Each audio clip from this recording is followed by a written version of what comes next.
Expected frequency. If we know the relative frequency or probability of an event, we can then estimate how many times that event would happen over a certain number of trials. This is called expected frequency. The formula for expected frequency is expected frequency equals the number of trials multiplied by the relative frequency or the probability. So expected frequency is probability multiplied by number of trials, or relative frequency multiplied by number of trials. So if a question mentions estimate, or how many times do we expect something to happen, we know we're going to have to use this formula. A die is thrown 900 times. How many times would you expect to roll a 1? So remember, expected frequency equals probability multiplied by number of trials. So the probability of rolling a 1 on a normal, unbiased die is 1 over 6.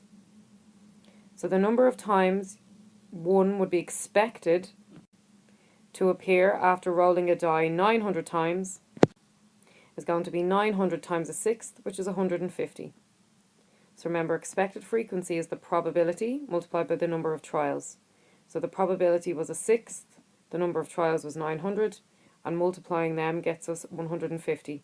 So if we were to roll a die, a normal die, an unbiased die, 900 times, we would expect to land on 1 150 times.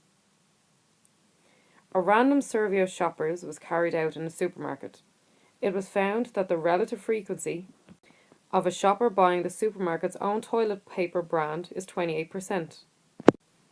If the supermarket had 1,500 customers that day, what is the expected number who bought the supermarket branded toilet paper?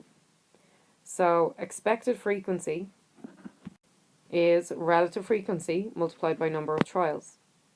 So in this case, the number of trials was the number of shoppers. So the relative frequency was 28%, which can be written as 28 over 100 if you want. We're going to multiply that by the number of trials, or in this case the number of shoppers, which is 1,500. And multiplying them gives us 420 shoppers. So we would expect 420 shoppers to buy the supermarket branded toilet paper. So the two key words in these questions are expect and expected. So when we see these words, we want to think that we're going to use these formulas.